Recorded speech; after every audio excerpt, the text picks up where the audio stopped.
అత్తమ్మ టీవీకి స్వాగతం. అత్తమ్మ టీవీలో ఈరోజు సూపర్ పర్ఫెక్ట్గా బన్ దోశ ఎలా తయారు చేయాలో నేర్చుకుందాం.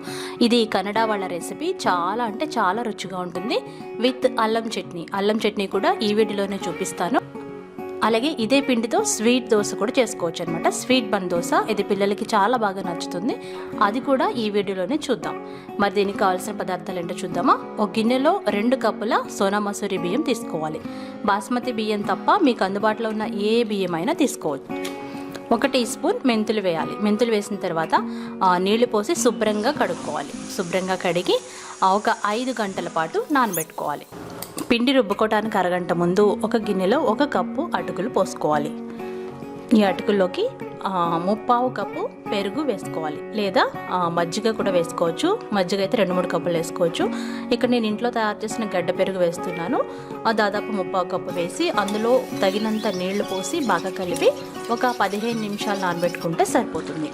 ఇవి పిండి రుబ్బుకోవటానికి ముందు నానబెట్టుకుంటే సరిపోతుంది అనమాట. ఒక 15 నిమిషాలు ఇవి పెరుగులో నానాలి. బాగా నానిన బియ్యం మెంతుల మిశ్రమాన్ని మిక్సీ జార్లో తీసుకొని బాగా గ్రైండ్ చేసుకోవాలి.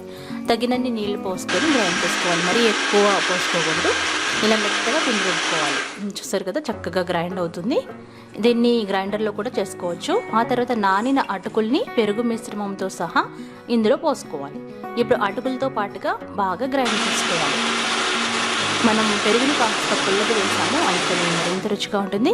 చూసారు కదా, పిండి ఈ కన్సిస్టెన్సీలోకి గ్రైండ్ చేసుకోవాలి. ఇలా గ్రైండ్ చేసుకొని పక్కన పెట్టుకోవాలి. అవసరమైతే నీళ్లు తర్వాత పోసుకోవచ్చు.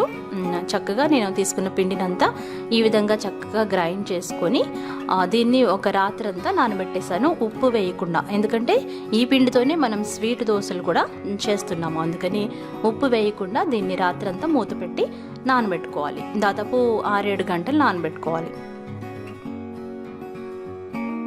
అంతే. తెల్లారిన తర్వాత పిండి బాగా ఫర్మెంట్ అయి ఉంటుంది. చూస్తారు కదా, అందులో రంధ్రాలుగా ఉంటుంది. పిండి అంటే బాగా ఫర్మెంట్ అయిందనమాట. దాన్ని ఒకసారి బాగా కలుపుకోవాలి. ఇప్పుడు మనం కారం బందోస్ కోసం ఒక మిక్సీ జార్లో అల్లం, పచ్చిమిరపకాయలు, అలాగే 1 టీ స్పూన్ జీలకర్ర వేసుకొని బాగా గ్రైండ్ చేసుకోవాలి. ఇలా గ్రైండ్ చేసుకునే మిశ్రమాన్ని మనం పిండిలో కలుపుకోవాలన్నమాట. ఇప్పుడు పిండిని మనం 2 గిన్నెల్లోకి తీసుకోవాలి. ఎందుకంటే ఒక గిన్నెలోది స్వీట్ దోశ కోసం, ఒక గిన్నెలోది కారం దోశ కోసం. మీకు ఎంత పిండి కావాలో అంతని వేరు గిన్నెల్లోకి తీసుకోండి. ఒక గిన్నెలో బెల్లం గడ్డని తురిమి పెట్టుకోవాలి. మీకు ఎంత స్వీట్ కావాలో అంత స్వీట్ ప్రకారంగా బెల్లాన్ని తురిమి ఒక గిన్నెలో కలుపుకోవాలి. ఈ స్వీట్ బన్ దోశ పిల్లలకి చాలా ఇష్టం. మీరు తప్పకుండా ట్రై చేసి మీ పిల్లలకి తినిపించండి. మీ స్వీట్నెస్ని బట్టి ఎక్కువ తక్కువ బెల్లాన్ని కలుపుకోవచ్చు. మరీ ఎక్కువ అయిపోకూడదు. ఇలా కలిపి ఆ తర్వాత అందులో 2-3 యాలక్కాయలని దంచుకొని ఆ పిండిలో కలుపుకొని పక్కన పెట్టుకోవాలి.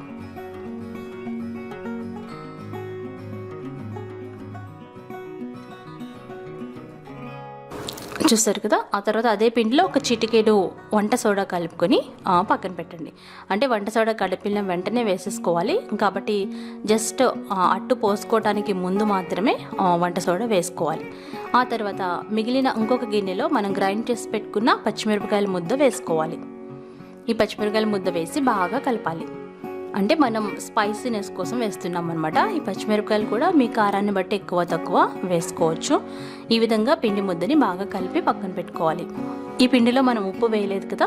ఒక చిన్న గరిటెలో తగినంత ఉప్పు, అలాగే చిటికెడు వంట సోడా తీసుకుని అందులో కొద్దిగా నీళ్లు పోసి బాగా కలుపుకోవాలి. అప్పుడు ఉప్పు వంట సోడా బాగా కలిసిపోతాయి అన్నమాట. ఉప్పు వంట సోడా బాగా కలిసిపోతాయి. ఈ నీళ్ళని మనం పిండిలో వేసుకొని బాగా కలుపుకోవాలి. ఉప్పు అంతా కలిసేలాగా ఒకసారి బాగా కలపాలి. అంతే. 2 పిండిలు మనం దోశలు పోసుకోవడానికి రెడీగా ఉన్నాయి. ముందు ఏది వేసుకుందాం. అలాగే ఇంకొంచెం స్పైసీనెస్ కోసం తురిమి పెట్టుకున్న ఉల్లిపాయ ముక్కలు వేసుకున్నాను నేను. అది మీ ఇష్టం, కావాలంటే వేసుకోండి, లేదంటే లేదు.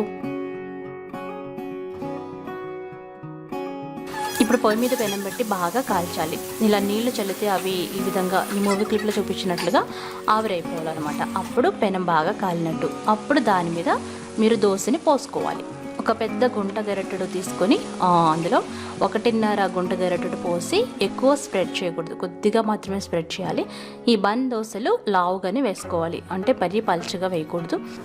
కాసేపు అయిన తర్వాత ఈ చుట్టుపక్కల నూనె కానీ నెయ్యి కానీ పోయాలి. నేతితో కాల్చుకుంటే ఈ బందోసులు ఇంకా బాగుంటాయి, అది మీ ఇష్టం.